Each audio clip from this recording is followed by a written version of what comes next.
From the news capital of the world, you've landed on the Daily Objective from the Ayn Rand Center UK. Jonathan Hoenig from capitalistpig.com with James Valliant, a lawyer, a scholar, an author, an expert in objectivism, and so much more. We're delighted to have you with us from all over the world. And James, as always, delighted to have you with us as well to cover some breaking news with regard to something I know all of our listeners are pretty involved in, and that is the social media world, kind of a major landmark ruling just coming down in the last couple of hours. Yes, it is just a trial court ruling. And so it's not an appellate court ruling, much less a Supreme Court ruling. So it is just at the trial court level, and we can expect this to be tested on appeal. Just going back a little bit, there's a case called Missouri versus Biden, and it involves a lawsuit where scientists, COVID scientists, in fact, filed suit saying that the government had suppressed the information on social media by legal pressure, by coercion, by bullying and threats. So it's not claiming that social media companies are government agencies or the social media companies all on their own could ever engage in censorship. They seem to agree with us on that point very strongly. What they object to is the coercive bullying from the government. Basically, to explain to the listeners and viewers, that's essentially what was happening, right? Is that government was calling or contacting the social media companies and saying, can you take this down? Can you amplify this? Micromanaging them from behind. That Jen Psaki, the White House press secretary, said that they were, quote, in 2021, that they were, quote, in regular contact with all social media companies, that they were, quote, flagging disinformation and even, quote, borderline content on a regular basis. Later on, she said from the White House, so this is the official Biden administration position. This is the president talking to social media directly, saying that social media companies are, quote, killing people. And that was in July of 2021 from Jen Psaki. Jen Psaki in May of 2021 said that social media companies could face, quote, legal consequences and, quote, be held accountable. She made reference to antitrust laws, the lifting of liability for social media, and of course, members of both parties in Congress were making those kind of threats as well. So they were threatening to take legal action on antitrust, mind you, something that had nothing to do with the speech itself. We will nail you for antitrust if you don't suppress the information we ask you to suppress. And lo and behold, in nearly every single case, Twitter complied with the government's request. Facebook complied with the government's request when they were having regular contact between government. See, the judge had to, in this case, it's a trial court. The judge issued a preliminary injunction forbidding contact between social media and certain government agencies. These include the Department of Justice, the FBI, the Centers for Disease Control, certain other elements.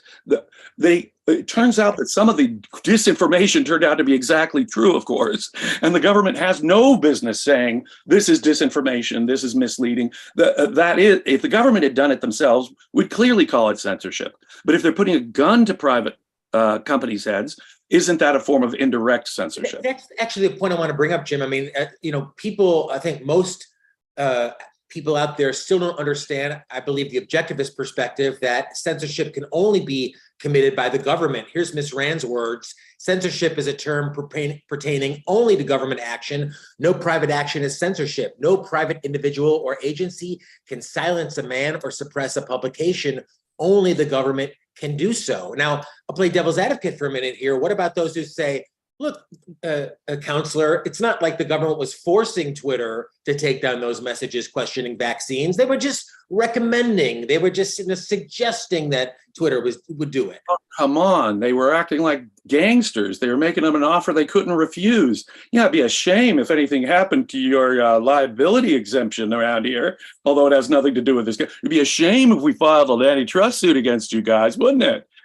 So yeah, no, that's threats, and that's a kind of censorship. And Ayn Rand also said the following in an article that is right on point, an article that was in the Objectivist newsletter in 1962 called "Have Gun, Will Nudge," which is directly on point, it seems to me here. where Ayn Rand says censorship in its old-fashioned meaning is a government edict that forbids a discussion of some specific subject or subjects or ideas, such, for instance, as sex, religion, criticism of government officials, an edict enforced by the government's scrutiny of all forms of communication prior to its release. But the stifling of freedom of men's minds, but for the stifling of the freedom of men's minds in the modern method is much more potent. It rests on the power of non-objective law, about like antitrust laws, right? A non-objective law. It neither forbids nor permits anything. It never defines or specifies. It merely delivers men's lives, fortunes, and careers, ambitions into the arbitrary power of a bureaucrat who can reward or punish at whim. It spares the bureaucrat the troublesome necessity of committing himself to rigid rules, and it places upon the victims the burden of discovering how to please him with a fluid unknowable as their only guide.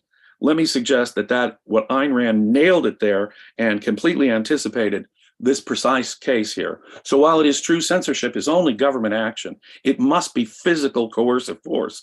A social media company like Twitter cannot engage in censorship, even if they were to say, look, we're going to suppress all conservative opinion, or we're going to suppress all leftist opinion. That's their right. If Elon Musk wants to have an irrational, I think some of what Elon Musk has done over Twitter has been pretty erratic and irrational. But if he wants to be as rational or irrational as he wants to be, it's his private property. It's his living room, and he sets the rules. And he can exclude anyone he wants, include anyone he wants. But when someone comes up to someone like that and points a gun to his head, and they're a government agent making threats like they could face legal consequences. They're killing people with COVID disinformation. There's antitrust laws we can use. That is a threat, and that is an indirect form of censorship.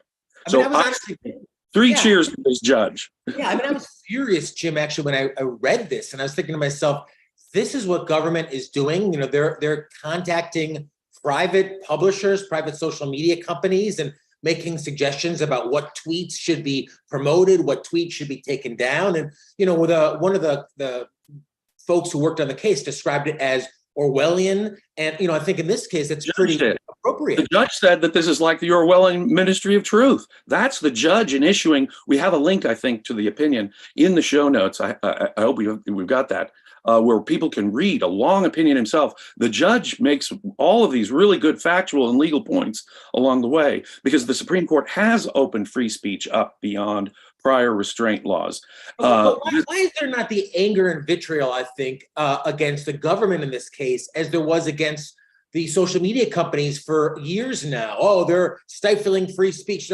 They accuse the social media companies, I think, many in the public, for censoring, but kind of lay it easy on the government, when in this case, this is direct censorship. As you said, I mean, you know, when Elon decides who's on and who's off Twitter, that's his right, it's his company. But when Jen Psaki calls and said, can you do this? There's a gun behind that. Harry Binswanger, obviously a well-known objectivist gentleman who has a show on this network, he has paraphrased Ms. Rand by saying the threat of force is force. And isn't that just it, right? When Jen Psaki calls, she doesn't say, I got a gun pointed at your head, but she does. She does. She's threatening legal action. And mind you, legal action that really has nothing to do with the case at hand. You know, you'll be sued because someone will get hurt. No, that's not what she's saying. She's saying we'll take action quite independently on antitrust basis or your general liability protections, those kind of things. Nothing to do with his threat. Now, the judge went out of his way to say that this does not prevent all government communication with private individuals or organizations. Let's say that the government is planning an attack during a war tomorrow, and the New York Times gets wind of it. Can the Pentagon contact the New York Times and say, could you please just delay the publication for a day or two until this battle takes place? Yes, you can do that. That's perfectly permissible. Let's say there's a criminal investigation. They're investigating a murder case, and they don't want the information compromised or the suspect to know something. Could the Department of Justice call the New York Times and say, hey, could you just delay publication of this for a minute until we talk to the defendant? I'll play devil's advocate for a moment if I could. Wouldn't the Biden administration say, well, look, this disinformation that, for example, vaccines should be questioned is killing people. It is a public health emergency, just as a question of a war. You could have hundreds of thousands of people die. Again, I'm devil's advocate. If vaccine misinformation is put out, isn't that what government would say? One of the wonderful things, it shouldn't matter. The truth, lies are protected under the First Amendment. Disinformation is protected under the First Amendment. Who gets to decide what disinformation is? And if you're preventing scientists, and one of the things the judge said in this injunction that's remarkable, he said, simple basic facts that no one disputed were suppressed. For example, the survival, you point about the death rate, the survival rate from COVID being 99.96 something percent, and that for people under 60, it was even much, much smaller. So you say this is killing people? Now, the White House had to even back out when it said social media was killing people. Oh, no, it's these scientists. And these scientists who in many cases turned out to be right. And so the judge said, well, wait a minute here. If you were suppressing basic scientific truths like natural immunity, which has been well known and well documented, and now everyone all of the world talks about it, it's just you can't talk about it in American social media? Well, that's now crazy. That has nothing to do with protecting people. In fact, the judge made a really good point. It is giving people all the information and all the different opinions, which will protect people and allow them to make their own safety decisions, as opposed to the government telling you what's safe, dangerous, and safe. That puts me in danger. But I'm dependent on the government's information now? No, no, no, no, no, no. What's frightening, Jim, is think if this was the executive branch or the legislative branch, we would probably have both branches, those branches of government, calling Facebook and Twitter all the time. I mean, is this one indication of the brilliance of the American system of government? It's only the judicial branch which is kind of protecting, in this case, real free speech in America. Exactly correct. Exactly correct. And this judge did a really great thing, in my view. He zeroed in. He went out of his way to say that private organizations like social media companies are not government agencies. The First Amendment does not apply to them. Censorship under the First Amendment involves government action. He was exactly right. And he zeroed in on the bullying, coercive, constant communications from government, backed up with threats, he noted, that actually turns this into a kind of censorship case. So it's a really good case. Now, as I say, it's a trial level case. We still haven't, on Thursday, yesterday, the Biden Justice Department said it's going to appeal. It's going to, and boy, they're all, ding, ding, they're out of the gates, and we're on our way, I think, to the appellate courts and the Supreme Court on this one, because the Biden administration is fighting the judge's injunction here. So let's wait for the trial to happen. Let's wait for these issues to get up on appeal. But we could have some good. That's a good look. Is that really a good look politically? I know you're not necessarily a political analyst. Robert Naser, thanks for this contribution. He says separation of social media and state, inconceivable. I mean, but why is it that? I mean, the Biden administration and many on the right would say you've got to have government regulating social media. It's that's the public square.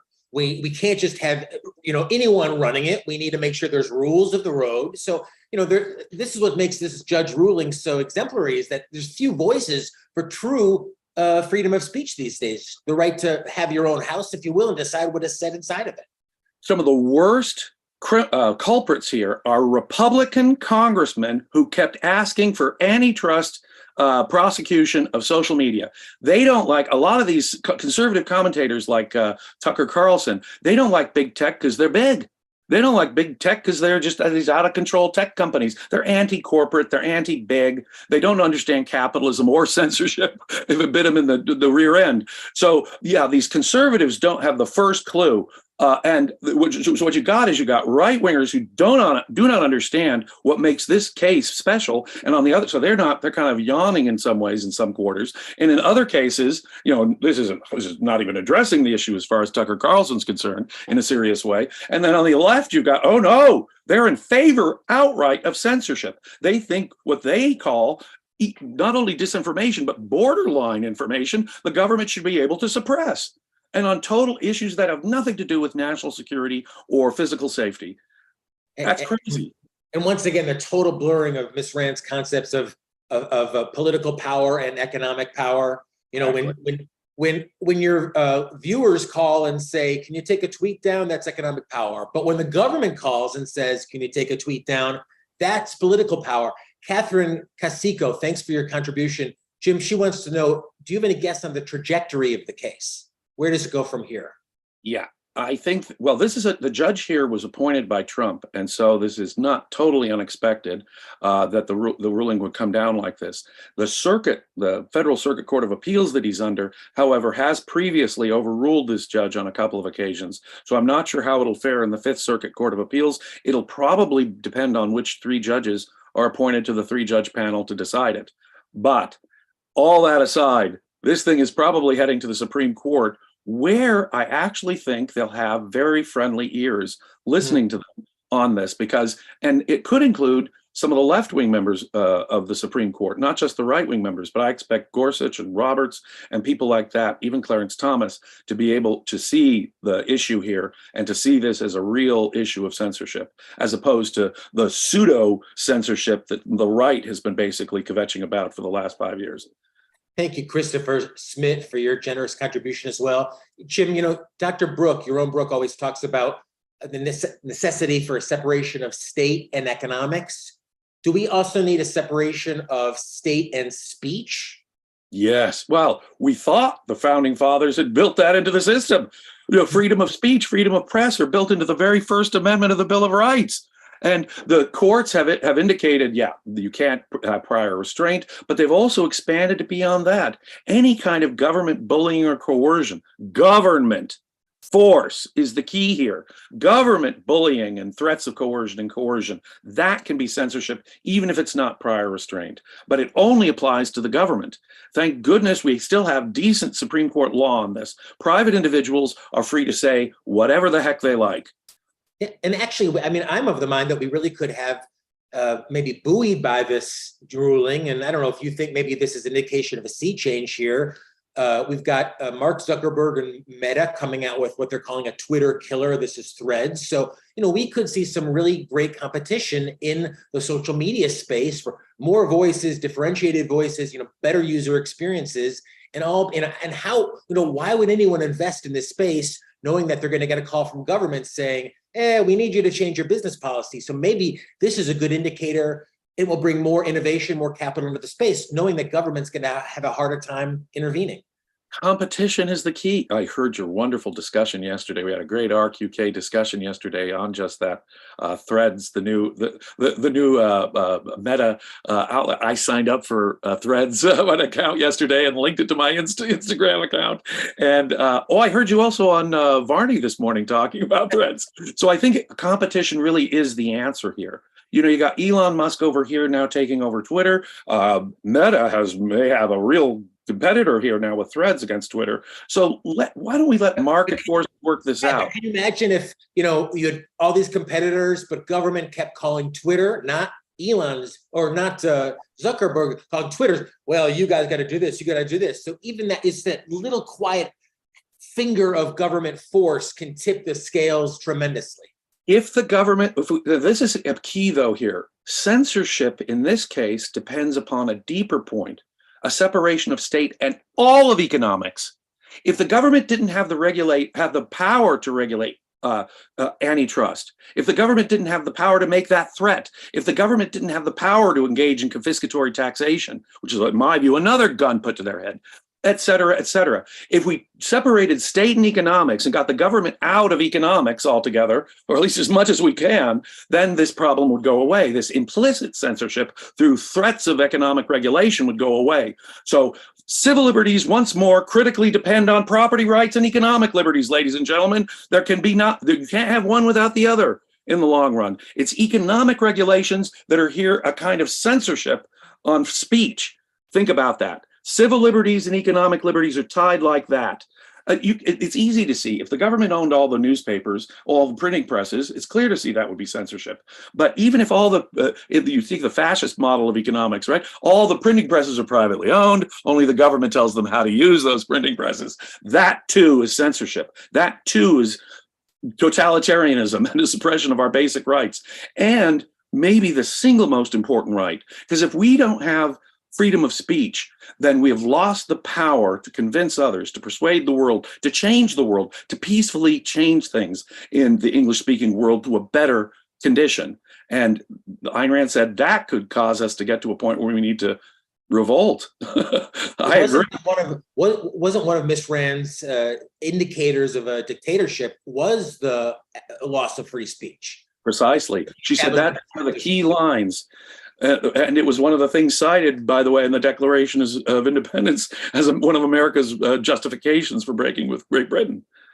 Yeah, I mean, the irony is it's always so refreshing that, for example, in America, you can insult the president. You can call him a dirty SOB. In so many parts of the world, certainly in less developed, let's say, less Western parts of the world, you can go to jail for insulting the royal family or the sheik. So, I think, as you said, this is a real a good indicator for the judicial branch trying to protect free speech at a time in America when so many other elected officials seem to want to destroy it altogether. Yeah. Yeah. Well, we're always keeping your free speech open here at the Ayn Rand Center UK, and we're so delighted that you make us part of your weekly media diet. We've got James Valliant here. James runs innumerable private study groups that are only available to members of the Ayn Rand Center UK. And I've enjoyed them. And, I would have enjoyed them probably even more when I was first reading Ayn Rand. And that's, I think, what we really want people to do, right, Jim, is pick up some Ayn Rand, pick up some of the fiction, pick up some of the essays. You quoted some of the stuff from the Objectivist newsletter. People say, oh, I know Ayn Rand. They haven't read anything yet. They really don't. Most people think they know what Ayn Rand says, and they don't have a clue. And the only way to know is to read Ayn Rand. Ladies and gentlemen, read Atlas Shrugged. Read Ayn Rand's nonfiction essays. Ayn Rand was the most brilliant essayist of the last 200 years, and there's been some good ones out there. Absolutely. That's what we have to do. I find it a therapeutic necessity to often return, and I'll always find something new, no matter how many times I've read the piece before. And I know we both recommend the Ayn Rand Center Lexicon, edited by Harry Binswanger, who's on this channel. He worked on it with Miss Rand, and it's a great starting point. So she covered this topic. She covered education. She covered all these topics. So it's a great point to kind of get a starting off point for reading more, whether it's in the fiction, whether it's the nonfiction. So, philosophy is about living on Earth. Objectivism is about life on Earth. So avail yourself of Miss Rand's wisdom, benefit from James' assistance in learning this philosophy, and make us part of your intellectual journey here at the Ayn Rand Center UK. Any final words for the week, Jim? No, if you find this content, and we have a very unique perspective, once more, you can see with this case, we have a perspective that's different from the right, different from the left, different from the standard things you'll mostly hear. And if you think this unique content is valuable, please just do think about it. I couldn't urge you any more strongly than I possibly could. I think this is the most important work. People at the Ayn Rand Institute and people here at Ayn Rand Center UK are trying to change the world for the good. And if you think that's what we're doing, please, value for value, support your long-term selfish values and become a paid subscriber. Hit like, subscribe, share. That stuff matters. And we can get the message out and create a worldwide community of like-minded people. And you get, as a subscriber, you get so much. Tomorrow at 4 p.m. UK time, it's the History of Astronomy course with Joseph Tebenkin. It's for ARC UK Platinum members and above only. And then on Sunday at 3:30 UK, it's the History of Philosophy course with James Valliant. Again, it's only for ARC UK members. It'll also be live streamed for YouTube members. That, I believe, is based on Dr. Peikoff's History of Philosophy, which is a fabulous course. You will learn so much. And even if you don't know, if you've never taken philosophy before, it's just that you'll finish it feeling like you are so educated and so more knowledgeable. And Jim, you're a great assist with that. So we'll be with that on Sunday at 3:30, but only for Ayn Rand Center UK members. So as Jim said, do it now. Yes. All right. Well, we'll see you next week. We'll see you this weekend. And from all of us here at the Ayn Rand Center UK, best premises. Be well.